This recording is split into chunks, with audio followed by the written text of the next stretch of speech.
Assalamualaikum, baiklah langsung saja inilah prinsip kesederhanaan Gus Baha dalam hidupnya yang selalu bersahaja.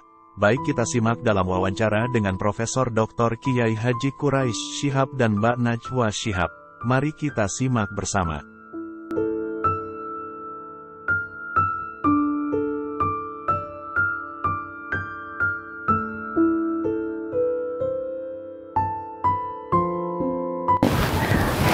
Saya menjawab tapi tidak harus jadi model ya, karena tradisi kita apalagi Pak Quraisy asalnya ada kaidah ya, laisa li alimin ayyuqal tidak aliman akhir. Jadi antar orang alim itu tidak perlu saling ikut. Ini saya cerita sedikit. Sebenarnya mulai kecil karena bapak saya, mbah-mbah saya itu terkenal wali. Jadi cita-cita saya itu ingin jadi wali. Artinya wali itu orang yang dekat Allah. Nah, di antara kedekatan mereka kepada Allah, di antaranya adalah cara melihat Allah itu begitu jelas. Misalnya ketika Nabi Ibrahim disuruh Allah supaya menyampaikan kewajiban haji, wa'adzin finnasi bil haji ya'tuka rijalan itu. Saya bisa apa? Suara saya terbatas ya Allah. Terus kata Allah, sudah sampaikan saja, nanti saya yang menyampaikan, kata Allah. Terus orang seluruh dunia dengar yang ditakdir haji bisa haji. Karena ketika saya melihat kenabian itu harus dimaklumatkan, dan dalam hadis qudsi Allah ngendikan kuntu kanzan makhfiyan fa'aradtu an u'rafa fa khalaqtul khalqa liya'rifuni.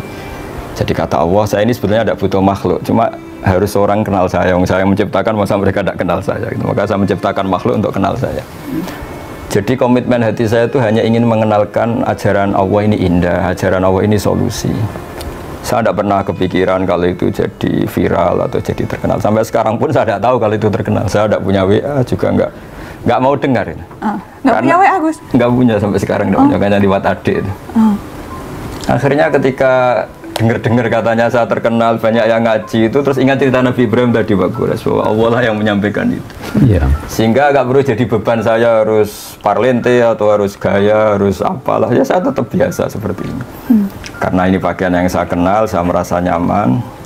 Syukur-syukur ini mewakili bilisani kaumi karena saya orang Indonesia. Bisa lagi gitu, jadi sudah lengkap. Tapi yang jelas itulah kira-kira. Jadi keinginan saya menerangkan hukumnya Allah itu tidak saya ingin dikenal, tapi supaya hukum Allah itu dikenali, difahami. Contoh yang paling mudah, banyaklah dosen-dosen Jogja ngaji saya, itu termasuk UGM. Kemarin UGM juga ngaji saya sebelum narasi ya.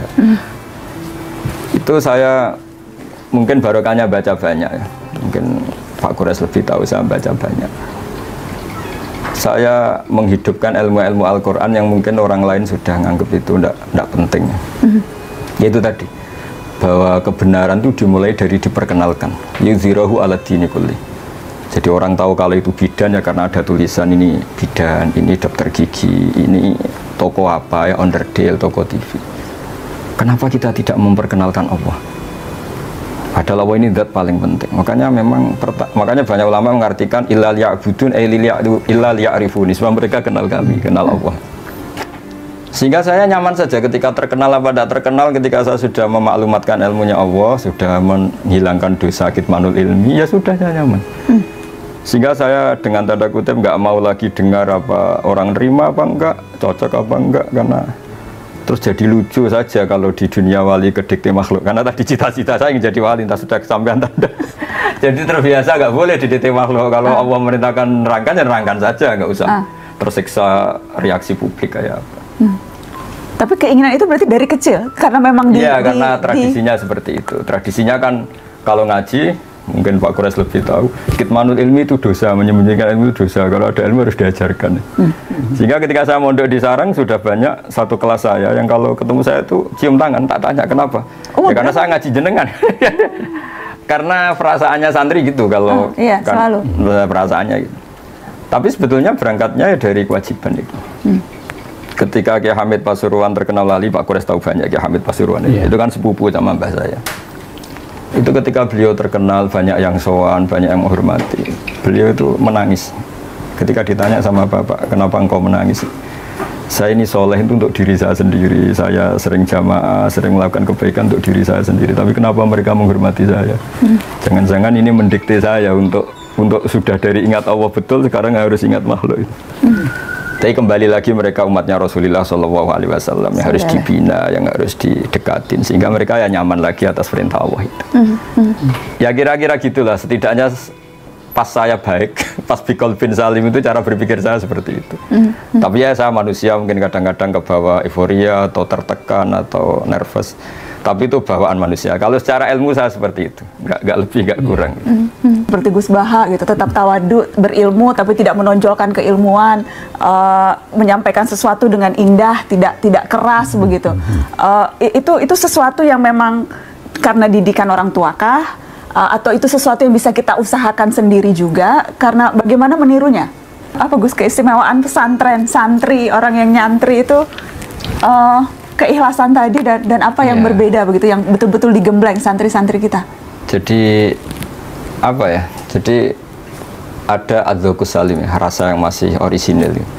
Jadi cerita-cerita wali itu unik-unik, Mbak Najwa. Jadi misalnya ada seorang wali makan satu piring terus beliau kenyang. Melihat istrinya makan satu piring ya kenyang, terus beliau bilang, wah kalau untuk kenyang, untuk bertahan hidup hanya satu piring, kenapa saya harus korupsi, kenapa saya harus rakus. Terus ketika dia tidur, meskipun punya kamar 5 ya tidur di satu kamar. Ketika punya beras satu pintal yang makan satu piring, kenapa saya harus punya berlebih kamar toh saya tidur ya di satu kamar cukup. Jadi melihat kehidupan yang normal tapi menjadi hal yang luar biasa. Bapak itu kalau ngajarin saya misalnya ada orang di pasar itu nerima transaksi 5.000, 10.000 sudah bilang alhamdulillah. Terus saya ini malu, saya sering punya uang jutaan, tidak mesti bisa bilang alhamdulillah. Ini orang awam, orang kebanyakan semudah itu syukur. Jadi sebetulnya didikan kita ini nganggep yang pokok itu ya pokok, yang sekunder sekunder. Sehingga dari tradisi pokok ini apa saja kayak berlebih. Saya sampai sekarang sering bilang ke istri saya, ke anak-anak, andai kan saya punya uang hanya 1 juta itu sudah kaya raya. Karena bayangkan hidup hanya sehari-sehari. Karena katamu tuhutan, kamu bisa aja mati besok itu. Jadi ya sudah gitu, itu tradisi keluarga kita, tradisi. Sehingga hidup itu nyaman saja. Ya jadi nggak wayulhihimul amal, tidak alhaqumut takatsur ya, karena melihat hidup itu ya sederhana. Jadi misalnya saya ketemu Pak Quraisy ya ini ketemu orang sepuh, sowan orang alim, tidak muluk-muluk terus apa efek dari itu misalnya terkenal dia apa itu tidak ngefek, karena ya hukumnya Allah dengan saya ketika berhadapan orang sepuh ya harus takzim, harus hormat.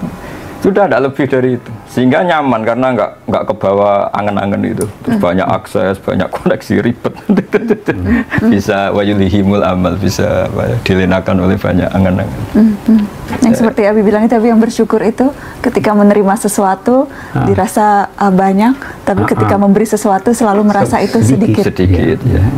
Nah, masih ingat itu arti syukur. Jadi masyhur itu maqalla wa kafa khairun mimma katsura wa alha. Jadi sedikit tapi cukup, lebih baik banyak tapi wa alhama. Jadi kan kita lupa diri.